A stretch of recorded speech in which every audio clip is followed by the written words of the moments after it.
Welcome to the Superintendent's Hangout, where we discuss topics in education, charter schools, life in general, and not necessarily in that order. I'm your host, Dr. Sciarretta. Come on in and hang out.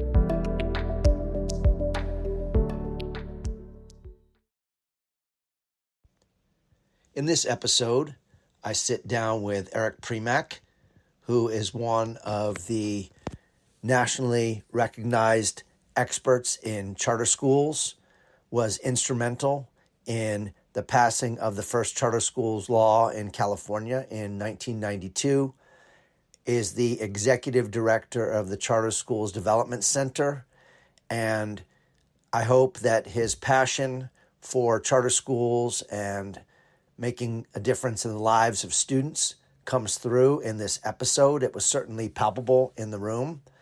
It was a real privilege and honor to be able to sit down with someone of Eric's stature and experience and also humility. I hope you enjoy. Welcome, Eric. Thank you very much for joining us and hanging out this afternoon. And for all the listeners, the tens and tens of listeners who we have, Eric Premack is one of the preeminent forces in charter schools in California, and it's just a real privilege to have you here with us, Eric. I was wondering if you could start us off by giving us your origin story, who you are as a person, where you come from, and then segueing into what got you involved in charter schools. Yeah, I'm happy to do that. And thanks for the invite. I watched Einstein's growth over the years and your growth with it, and can't say enough for all the work that all of you have done here and everything you've achieved. I grew up in Minnesota, was a product of the Minneapolis public schools, and went through the district at a time that in many ways is sort of reminiscent of what we're going through here in California now. Declining enrollment, tighter financial resources, tough labor relations, et cetera. And I was in high school at the time, and good friend of the family who was working on what you might call pre-charter policy involved me in some of those discussions, knowing that I was a budding policy nerd even in high school. And so I got involved in those kinds of discussions very early on while I was a junior and senior in high school, and maintained my interest in it throughout college and graduate school. Between college and graduate school, I worked with a little think tank, state and local government, nonpartisan think tank in Minnesota, where some of the early charter legislation drafting work was done, and kind of got hooked then and decided that education policy was an area that I would very much like to focus on. Ended up going back to grad school. When I got out of grad school, I was hoping to go back to Minnesota, but ended up getting hired by the California legislature. And I, at that time, the charter law had passed in Minnesota. It was the first state to have it in 1991, and was trying to sell the idea as a ledge staffer and kind of getting nowhere with it. But then all of a sudden, then Senator Gary Hart and Assemblymember Delane Easton took an interest in the idea, and each of them kind of took off with the idea. And I ended up helping legislative staff through that process. And then once the law passed, I started getting a whole bunch of phone calls from people saying, well, how do you do this? And I was working with a firm that did consulting work for school districts at that point. I had left the legislature, and back then as now, it wasn't necessarily a terribly popular idea with school districts, and it started to create conflicts for the firm. And so I decided to leave the firm and ended up working with a nonprofit organization in Berkeley, and that turned into CSDC, the organization that I've been running now for almost 30 years. And my original plan was just to do this for a couple of years until people knew how to do charter schools, and then I could go back to my real job. But things didn't quite work out as planned, and I'm very lucky for it, I guess. Yeah, it's funny how those changes happen, that you get kind of sucked into something, the machinery, and then 28, 30 years later, you pick your head up and you go, wow, that's been almost a third of a century. When I first started teaching, I told myself 2 years, and then I was going to go to law school. So Yep. I'm not a lawyer. Yep. I've heard some stories, and I don't know if they're completely factual, but especially with the passing last year of Senator Hart, and I heard some kind of water cooler stories about legislation getting passed through at 11:58 p.m. when most lawmakers were home and they had stand-ins voting for them. Is any of that true? Some of it's true. It was. Yeah, I've been watching the California legislature, closely now for 30 years, and watching this particular bill, the original charter school law, go through the legislative process, I think was by far the most interesting of any bill that I've seen.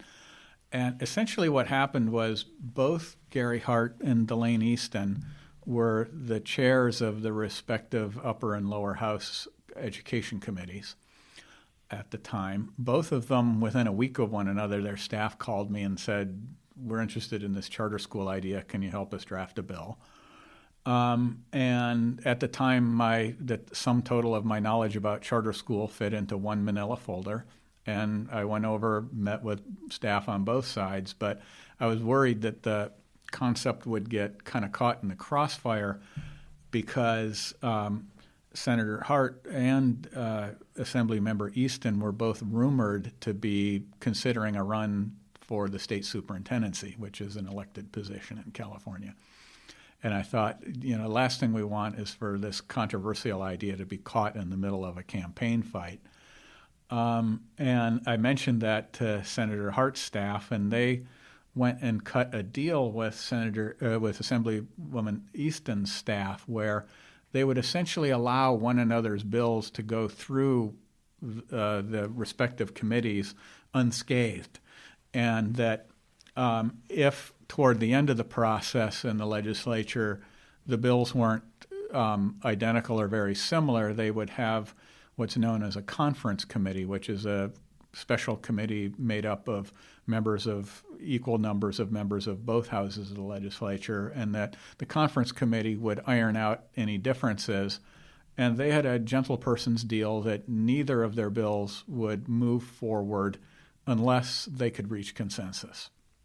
In practice, when it came to the conference committee, they started hearing both bills. They started to discuss the differences, and there were very substantial differences. Gary Hart's version was what I call real charter, and Assemblywoman Easton's bill is what I call CHINO, which is our acronym for charter in name only. I thought, well, this is just not going to happen this year. But then Rick Simpson, who was Willie Brown, the Speaker of the Assembly's education staffer, comes into the room and whispers into the ears of the Assembly members on the conference committee, and they called a recess. And we didn't know what was going on, and they came back from the recess, and they just voted to move Assemblywoman Easton's bill forward and didn't do anything with Gary Hart's bill. And I was very disappointed, and figured that Governor Wilson, who hated Delane Easton, would just veto his bill. And at the same week, the state was in the midst of a budget crisis, and the legislature was having late evening meetings well into the night to argue about budget stuff and try to reach a deal on the budget. And I was actually standing outside of the Senate chamber where lobbyists and other ne'er-do-wells hang out. You're not allowed on the floor of the Senate, but you can buttonhole senators as they come in and out of the door. And so all the lobbyists hung out there. And they had a pause on the floor where they're trying to work out the last few deals on the budget. And Gary Hart stood up and he said, "Mr. President Pro Tem," the President of the Senate, "I would like to have unanimous consent to recall my bill from the conference committee." And I thought he was just pulling his bill back so that the following year he could have reconsideration granted. And then he said, I asked for unanimous consent in the Assembly amendments and the amendments that had occurred to the bill, so that the Senate and Assembly versions would be identical. And I thought, well, that's weird. But then I thought, because of that gentleperson's agreement, there had been no substantive amendments in the Assembly anyway. There were just a few technical, move a comma here kind of thing. And then he said, I asked for passage and immediate transmittal to the governor's desk, and I'd never heard those words before. And then Glee Johnson, who worked for the governor as his education aide, comes out of that door where I was standing next to the Senate floor and gives me a big hug and says, "It's out." And I said, "Well, what do you mean it's out?" And he said, she said, "They just passed the charter bill." And I said, "Really?" And she said, "Really?" And I said, "Where does it go now?" And she says, "I have it in my hand." And she had it rolled up in her hand. And she says, "Pete is downstairs. I'm taking it to him now, Governor Wilson." And I was just stunned. I didn't know what had happened, but it was the reality was sort of sinking in. And what had happened was there's this the rules, the joint rules of the two houses aren't well understood. And Gary Hart, after getting burned on the gentleman's agreement, went to Leroy Green, who was the guru on the rules, then Senator Green, and Senator Green said, "Well, just pull your bill back from conference committee. If there were barely any amendments on the Assembly side, just ask for concurrence." He said, "But ask for immediate transmittal to the governor's desk, because otherwise they send it to what's called enrollment, where they're doing a technical check to make sure that every comma and every period are the same, and they'll try and yank the bill back from enrollment and kill it then." And that was why this little-known process of unanimous concurrence and immediate transmittal came through, and the bill was out.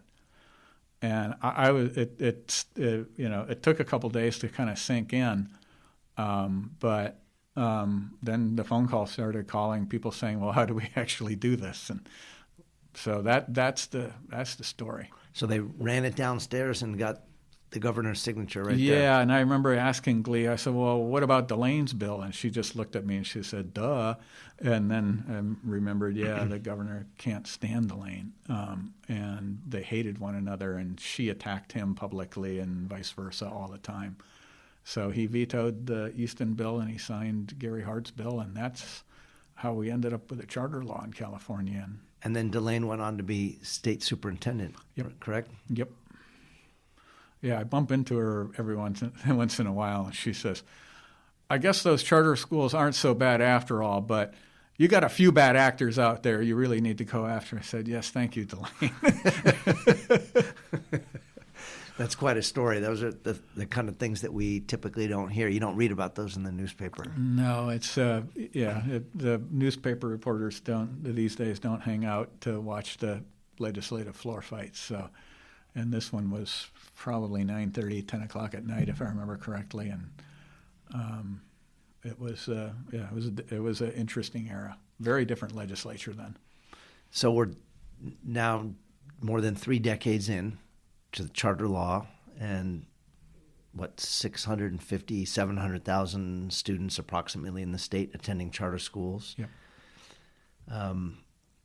What would you say is I know you're a very humble guy, but I'm going to push you a little bit on this. What do you think is your greatest success professionally, or what are you proudest of in terms of this whole movement that I'm not even sure I'm going to call a movement anymore, because I'm not sure when you move from a movement to part of the fabric, but in any event, what are you most proud of?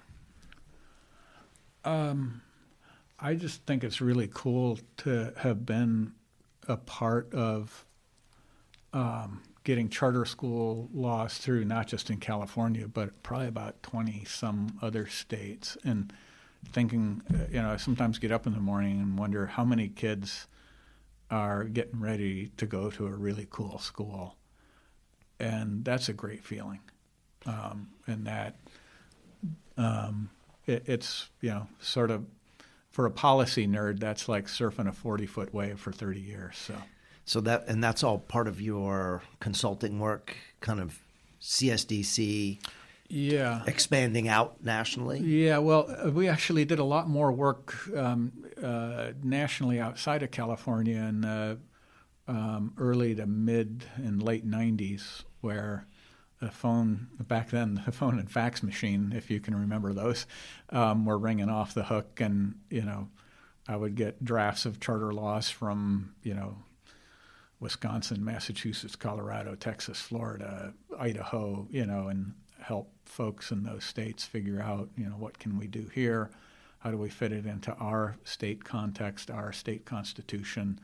What are the lessons you've learned? What makes a charter law tick?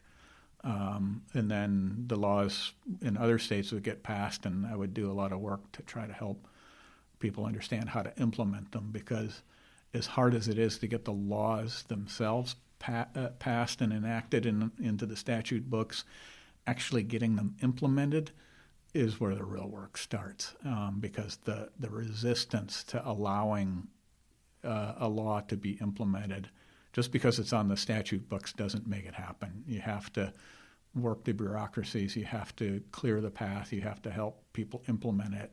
There are inevitably problems and things that don't work, and if you don't fix them quickly, they can really undermine the whole concept. You talked about the fact that the legislature, when the original charter law passed, was very different from today's. Can you talk a little bit about that in more specificity? I'm assuming it's not only the blue and red balance, but perhaps even somewhat in the way folks work? Probably the biggest change is term limits.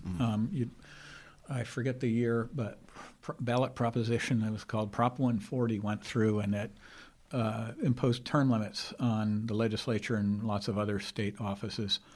And it also forced the legislature to cut its own budget by about half. And that caused tremendous brain drain on the staff, and then much faster turnover of the legislators. And it takes a legislator, even one who's relatively knowledgeable, many years to come up to speed in a given policy area to the point where they can even really understand what they're voting on. And now the turnover is so quick that very few of the legislators really understand what they're voting on or what they're doing. And many of them, because the turnover is so fast, have to spend so much of their time on campaign fundraising and that sort of thing, that it's a fundamentally different body. And the level of understanding and expertise has just plummeted. The other thing that has happened is that with the rapid turnover of the legislators, the expert staff underneath them also churn much faster. And so the legislature is almost, I'm not sure I want to be quite so blunt, but it almost feels like they got a lobotomy. And there's just not much there. And it wouldn't be, if they knew it and understood that and had some amount of humility about it would be one thing.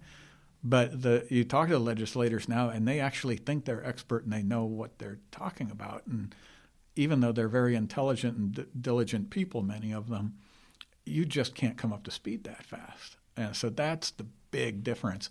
And you take somebody like Gary Hart, who had been in the legislature for, I think, 14, 15 years and had been chair of the Senate Ed Committee for 10 years. You learn a thing or two, and you have staff underneath you who have also been there for many, many years. And I remember, the chief of staff of the Senate Education Committee had been there for at least a decade before I got there, and prior to that had been a school teacher and later worked with the State Department of Ed and was the chief deputy to the state superintendent. So he had an enormous amount of expertise. These days, you just don't see that kind of expertise. And you can't, I don't know that we would be able to engage, if we had the legislature back then that we do now, I don't even know they would have been able to wrap their head around the charter concept, much less pass it. Does that favor well-moneyed, very well-organized lobbying groups, like, Yes. for example, opponents of charters? It would seem to me that if you could have organized opposition that understands that, it's easier to exploit a very green legislature. Yeah, the current the way folks primarily get elected to the legislature these days is to be affiliated with an interest group that has a lot of money and or a lot of boots on the ground. And so most of the legislators we see today come from that background, many of them from either the hard labor left or the very far right. And it's much more polarized. And the influence in the legislature now is much more, it was always heavily influenced by money, but now it's really, really, very much a function of that. And the power of the school employee unions, for example, in education policy is just absolutely dominant and is a real challenge for us today. Can you talk a little bit about at least it's a contradiction in my mind, really, between the way that charters tend to poll among voters, generally really, really good approval ratings, the difference between that and then just this absolute left-right divide when it comes to support or opposition to charters in California in particular. Yeah, there's, I think, a few points worth unpacking in there, all of them good ones. One is that, 30 years ago, nobody had heard the term charter school. And I used to dread getting on an airplane where somebody would look at my then primitive monochrome laptop and, how people always spy on what you're working on when they sit next to you on the plane. I used to dread when they would ask me what I did for a living, and I would have to try to explain this charter concept. These days you say, well, I work with charter schools, and most people have heard of them and have some sort of rough impression of them, but most of them don't really understand specifically what they are, and it's kind of a hard concept to explain. And so the public does express an opinion about them when polling firms and others call them, but the opinions tend not to be based in a ton of fact and tend to be based more in, oh yeah, my friend's kid goes to one and had a good experience, or my friend's sister's kid went to one and it didn't work out well. And that tends to be the dominant influence in their opinion. So bottom line is the public doesn't have yet a sophisticated understanding of what chartering is. To the extent that they do tend to favor them. Early on, as charters got off the ground, that support was more bipartisan than it is today. And part of that was by design. Individuals like myself tried to keep it out of the partisan crossfire. And chartering can kind of bring together strange bedfellows. Folks on the left like it because they tend to like the fact that it often serves communities of students who aren't well served by the traditional system, and can often employ progressive instructional ideals, etc.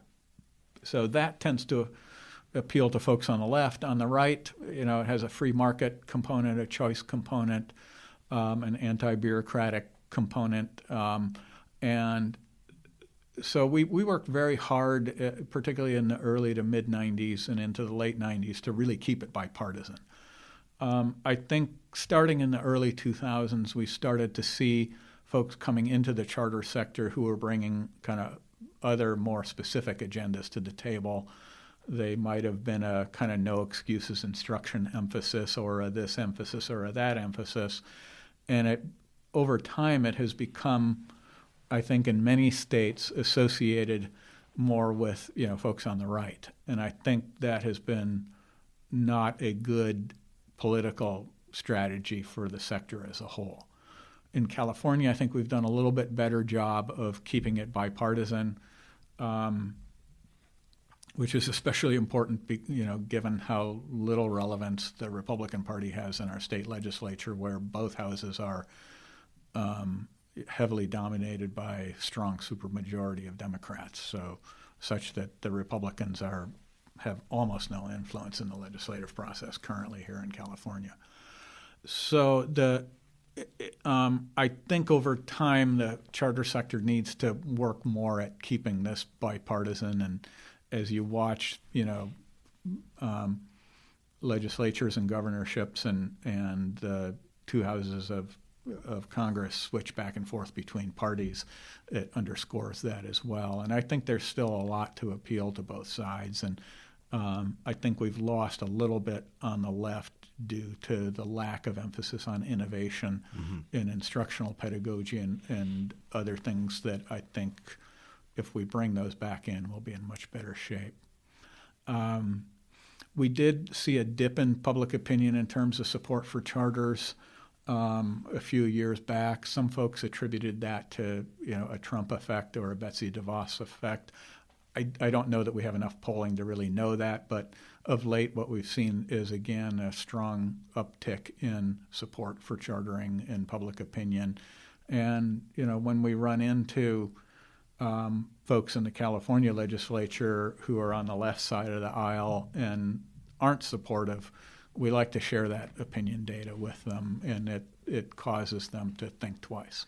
Somewhere along the line, we also picked up the billionaire sheen. Yeah. Is that a California thing, or do you see that around the country? I know opponents. It's both and. Okay. Yeah, it reminds me of there's a Western writer, a famous Western writer, Wallace Stegner, one of my favorite writers. He apparently is said to have once said, "California is just like every place else, only more so." And what I'll call the venture philanthropy sector largely stems out of California. We have a number of newly wealthy individuals and family foundations that took a strong interest in education reform generally and chartering in specific, and particularly in the early 2000s made a fairly concerted effort to exercise a lot of influence within the charter sector. And they're still around today. Some of them have faded. Others are still kind of at it. And it's always been kind of a tenuous coalition of donors, if you will. But a friend of mine said the charter bus got hijacked in the early 2000s. And now it's a luxury bus. Yeah.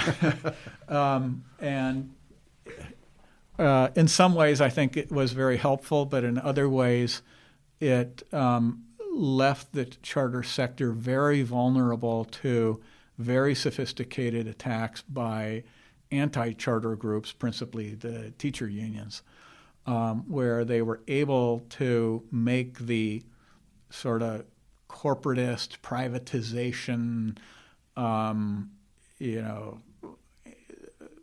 pejorative label stick.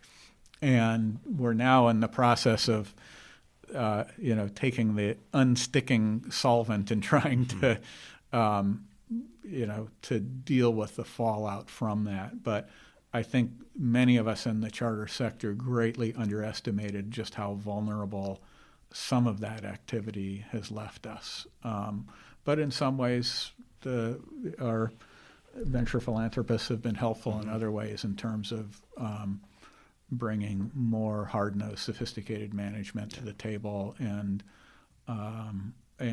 bare-knuckles political work too. And so on the one hand, it's been a curse, and on the other hand, it's been a blessing. And I think at this point, we just need to kind of look forward and figure out how do we recover from our mistakes and capitalize on our strengths.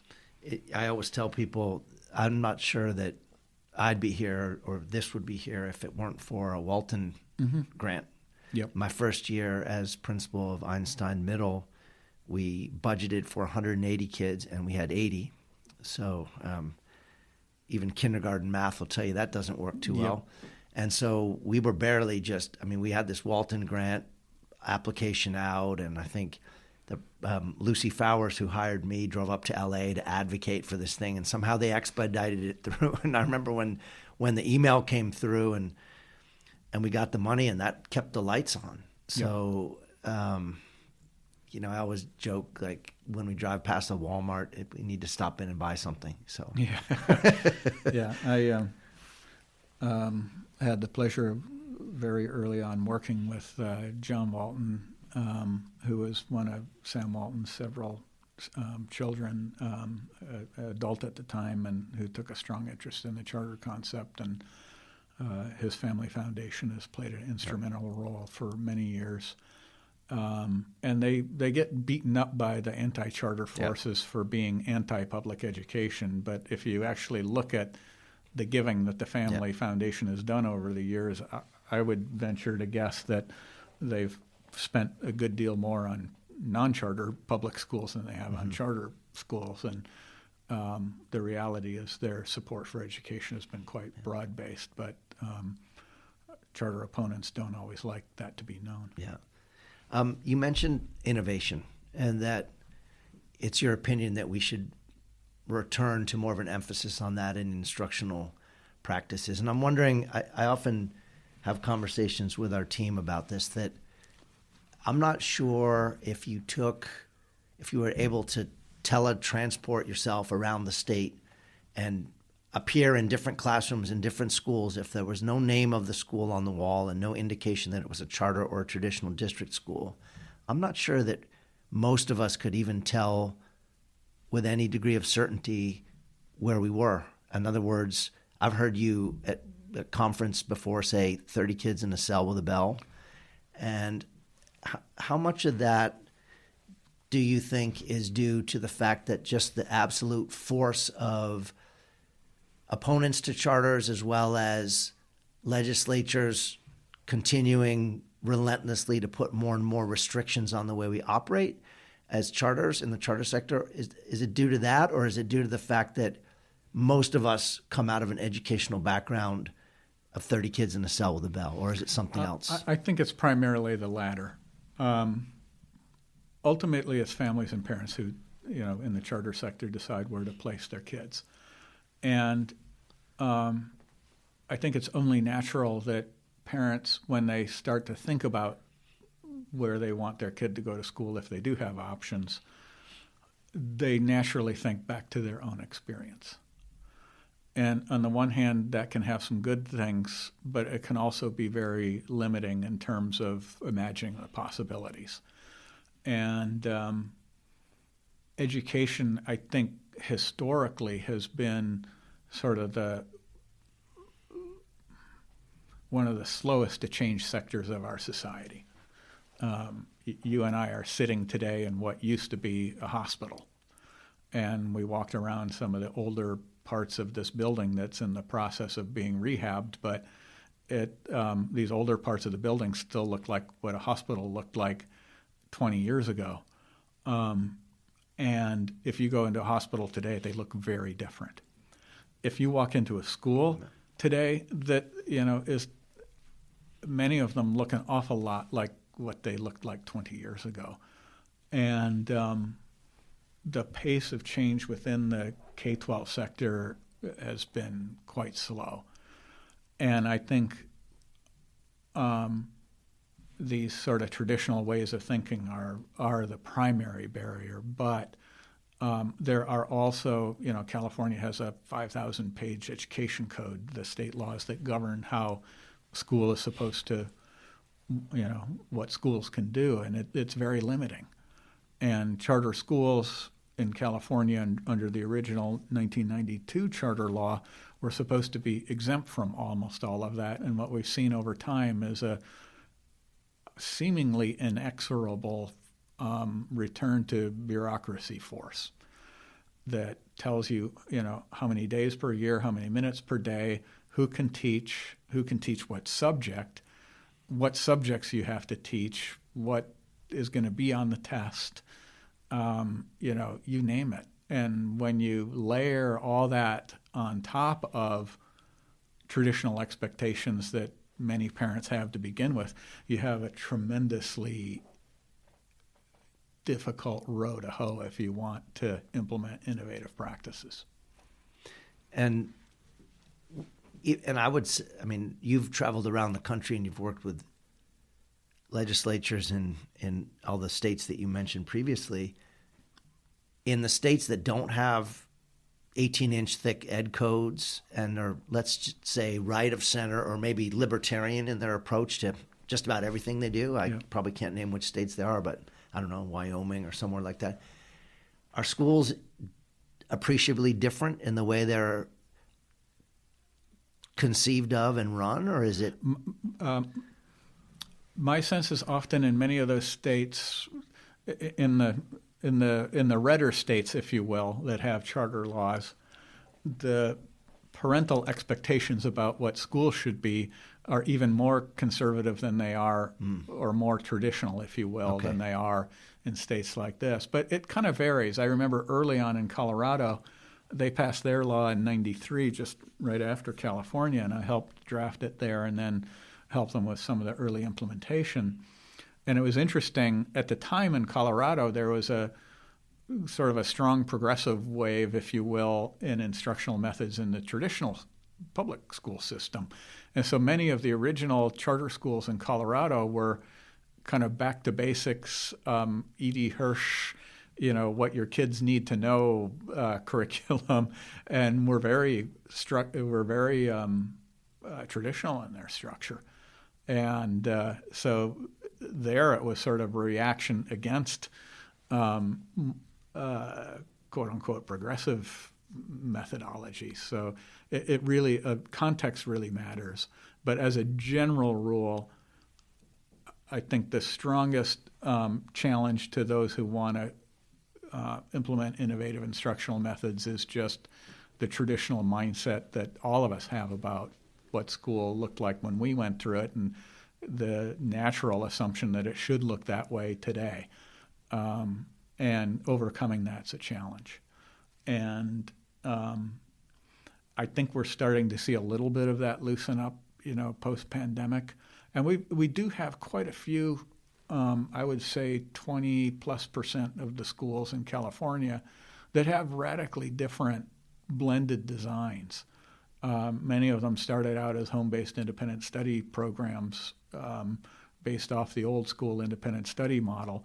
But to a T, almost all of them have dramatically adapted over time to offer blended approaches, many of which rely very heavily on technology, and really are starting to break the mold. But because breaking the mold remains controversial even 30 years after the passage of the original charter law, many of them don't talk about it and don't wear it on their sleeves. So some of these innovations are the best kept secret in California. If you had a magic wand and you could get rid of the most frustrating or the most challenging piece of your work that gets in the way of, or let me rephrase that. If you had a magic wand that you could wave to make an appreciable difference and improvement in the charter sector in California, what area would you change? Wow.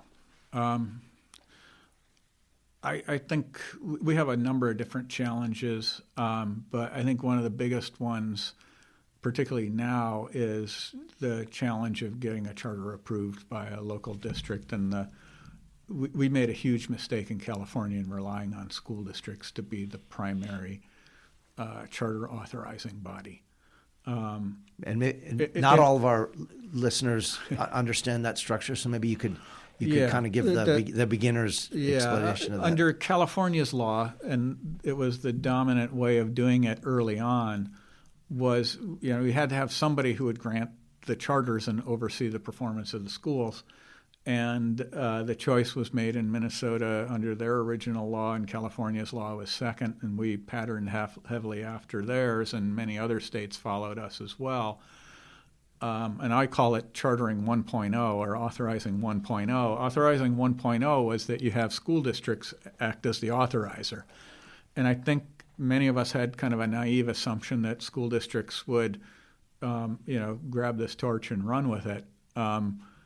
In fact, many of them grabbed the torch and did bad things with the torch, and continued to do bad things with the torch. And while there are many districts that take the job seriously and do a decent job of it, the dominant pattern is not to do it, and in no small part because when a child leaves the traditional district and goes to a charter school, under California's laws and under most state laws, the money follows. And so the district is in a terribly conflicted position financially and otherwise. And so most states with stronger charter laws have now gone on to what I call authorizing 2.0 or 3.0, where some entity other than a school district is a chartering agency, and they tend to be much more neutral. They tend to take their jobs much more seriously and professionally.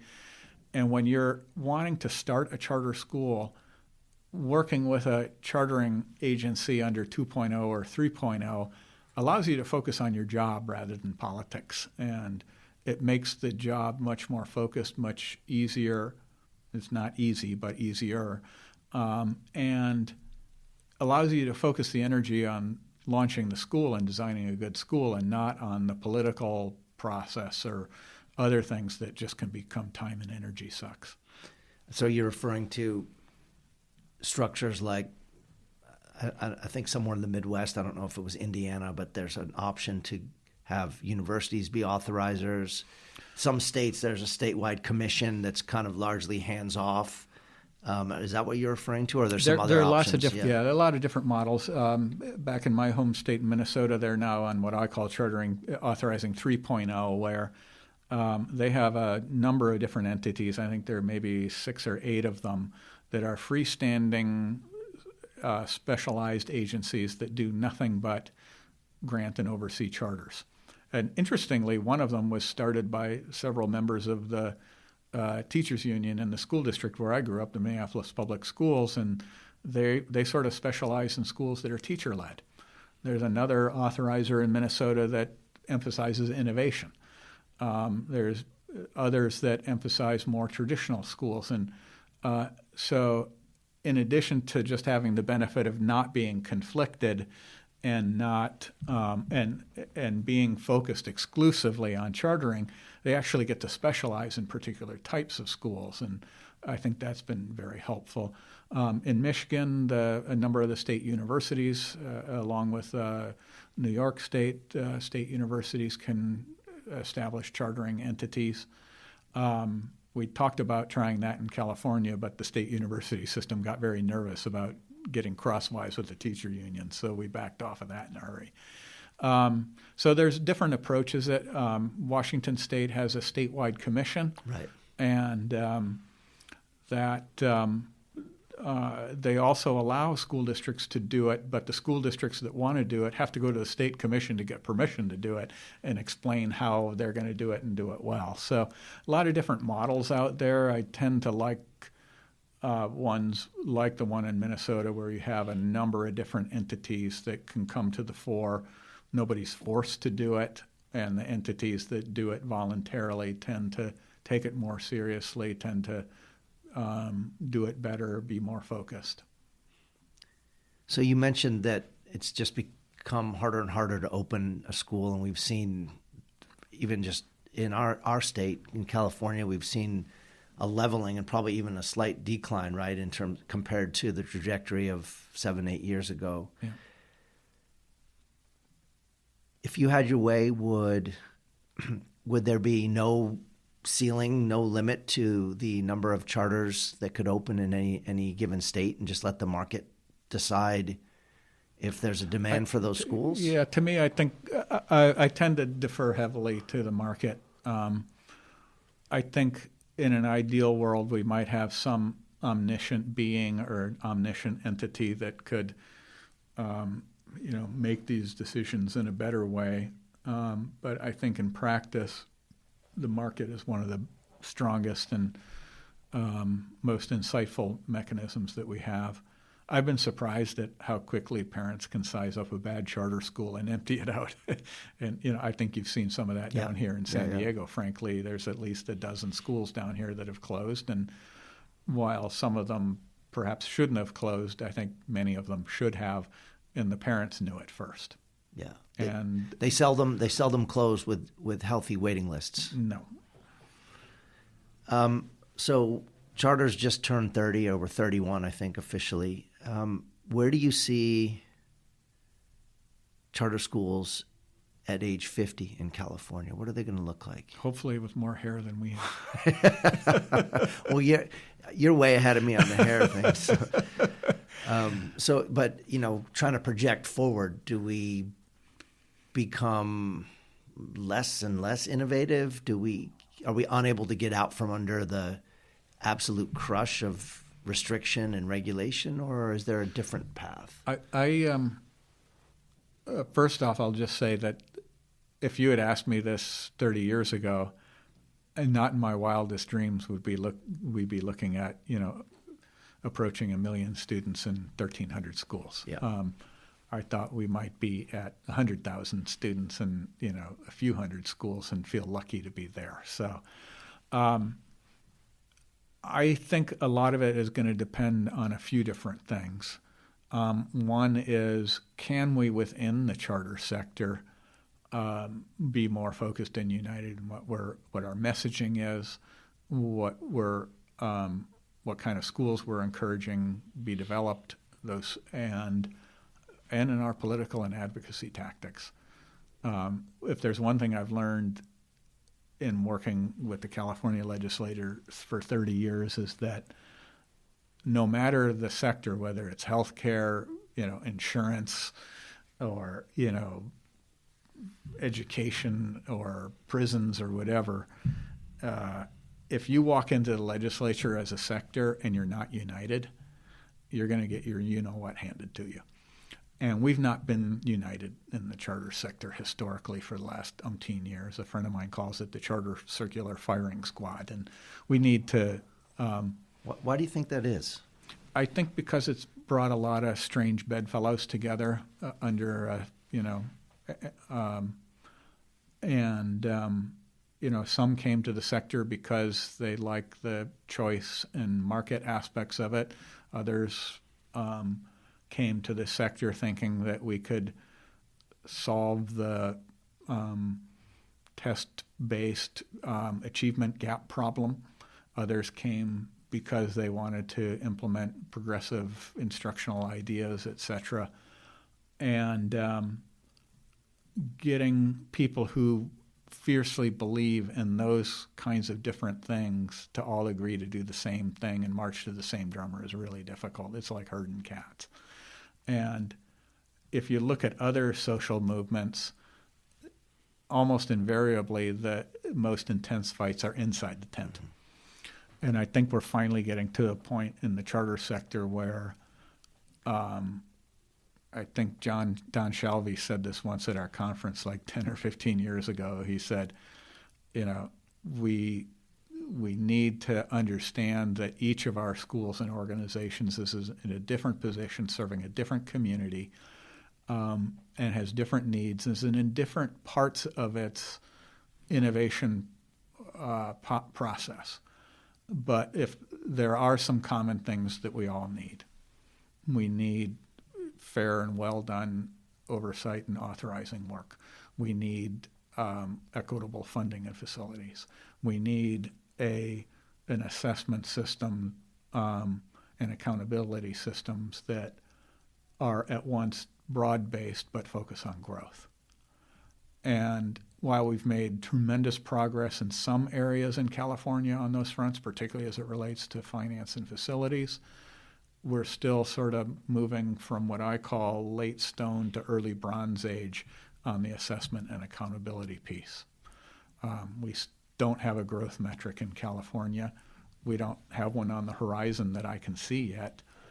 And yet we have a charter law that assumes that we do have one. And that is going to make charter renewal very challenging and very fraught, I fear.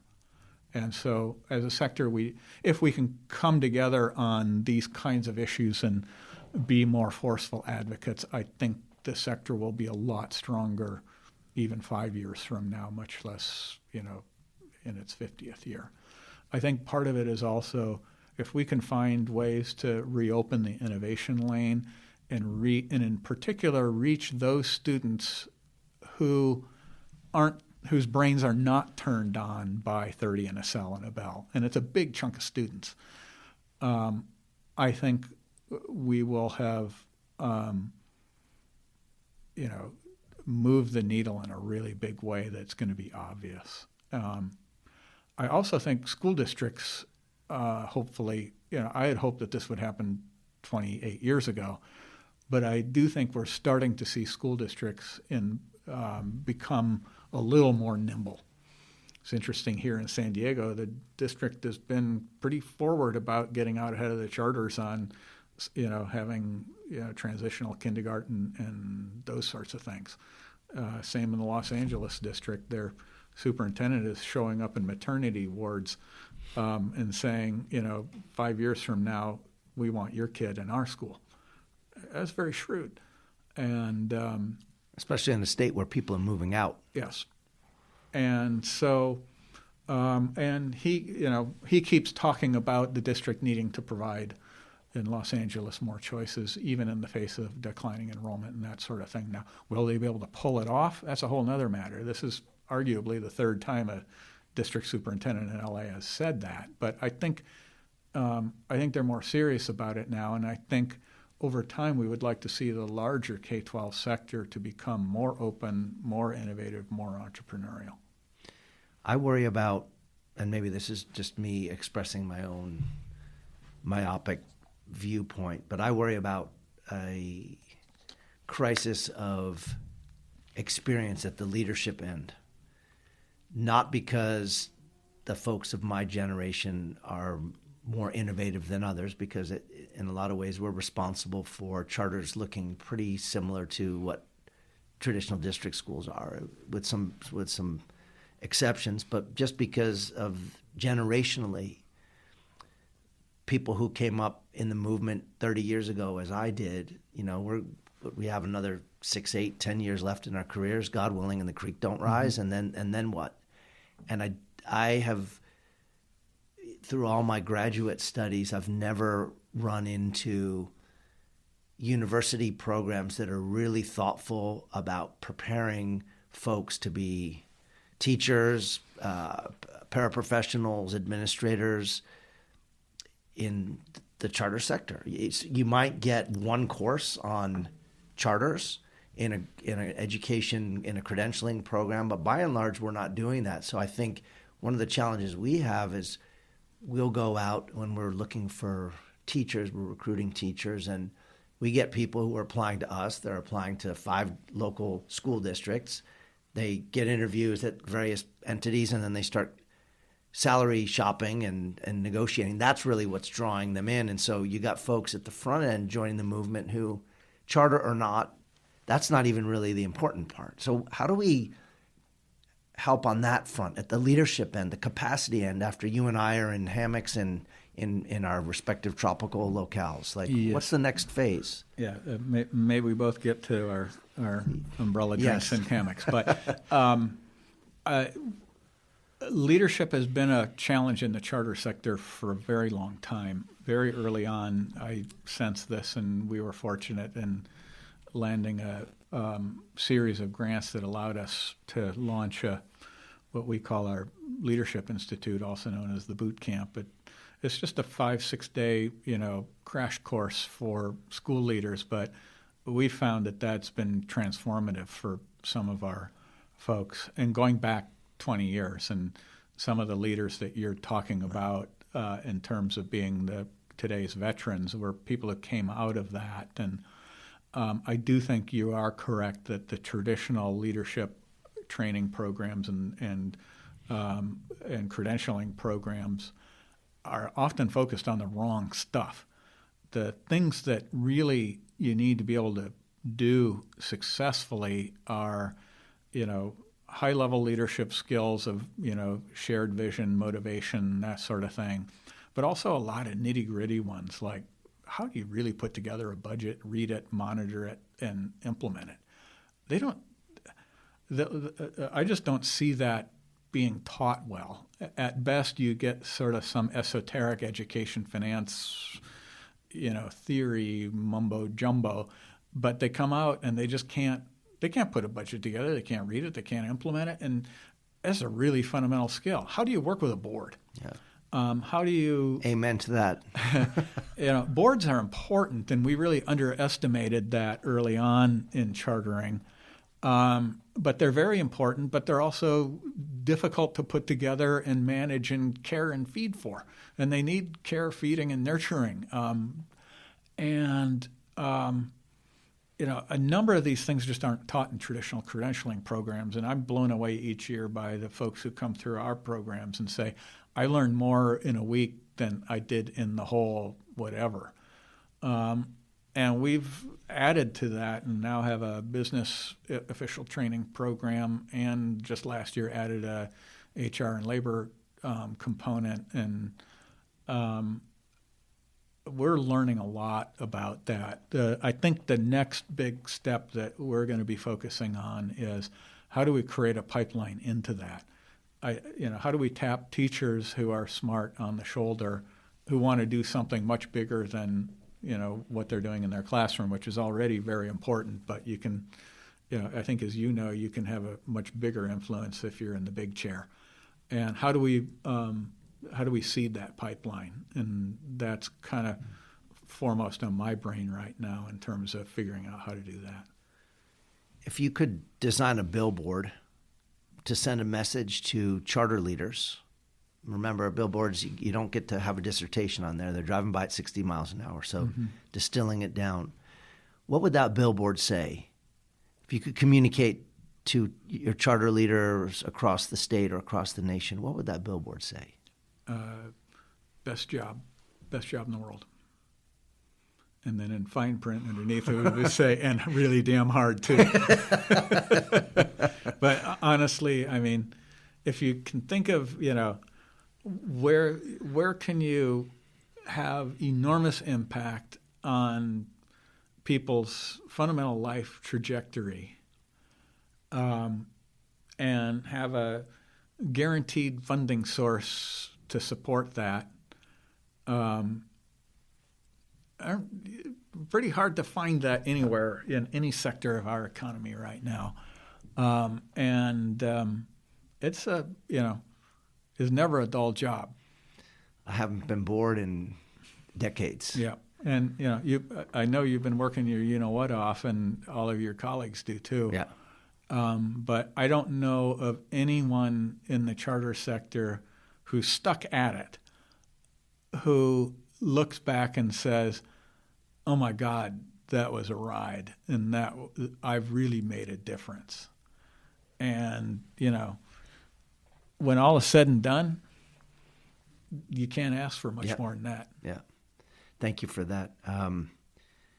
What do you do when you're not thinking, eating, sleeping charter schools and legislative processes? And what does Eric do outside of that? What do I do for fun? Yeah, what do you do for fun? I do a lot of physical activity. I find that behind a desk reading and analyzing stuff most of the day, it gives me a sore rear end, and I need to go out and do something physical. So in the summer, I do a lot of trail running, cycling. In the winter, I do a great deal of cross-country skiing, which is a very intense physical sport and gets you out onto trails and into the woods. And I call it my psychiatrist. Yeah. I also like to do a lot of cooking, and those are a good balance, right? And, the cooking, the baking, eating, and the exercise. Yeah, and in particular, my wife is Italian on both sides, and she likes homemade pasta. So I've become her brother calls me Pasta Boy, because every time we get together, I end up manning the pasta machine. It's always nice to hear that people have lives outside of this movement. Otherwise, yes. it can really. I do joke that it would be nice to have a pause button. Yeah, this is true. But at this point, it's been play for on the play and fast forward button for 30 years, and it's been a blast. I'll leave you with just a little story, and then I'm going to ask you where people can find you online. must have been, let's see, my daughter's 20, so I'm going to say she was 3 or 4. And her mom and I were at a CSDC conference in San Francisco. And you were giving your Eric Premack The State of Charterdom. State of the Charterdom PowerPoint, back when PowerPoint was very basic. So now you have a lot of special effects in there. And so you finished, and we kind of walked up to say hi to you. And my daughter goes, "Who's that guy?" And I said, "That's Eric Premack." And she goes, "The Eric Premack?" So she had heard your name batted around. My wife at the time, and she still works in charters, and I was too, and so you were kind of a household name without even necessarily knowing it. So that's a testament to your reach in this movement throughout the state, and as you say, the ability to not only impact the lives of students in classrooms, but also professionals like myself and my whole team. So I just wanted to thank you on behalf of the adults who work in this and are committed to this as well. If you calculated your hourly wage for all the work you do, it would come out to like $3, I'm sure. I'll have to go to the legislature to talk about minimum wage compensation. That's right. Exactly. So I just wanted to thank you, from my seat for that. Very good of you. So where can listeners find you if they want to find out more about your work? Well, we have a website, www.chartercenter.org, and lots of information there.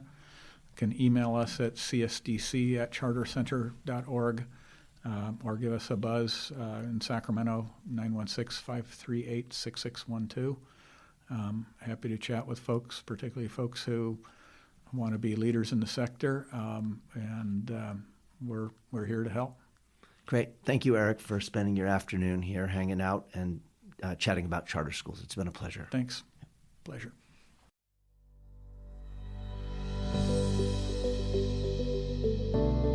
Thank you for joining us for the Superintendent's Hangout. Check out the show notes for any links that we discussed in today's episode. You can also follow on Twitter at DVS1970. Thanks again for hanging out.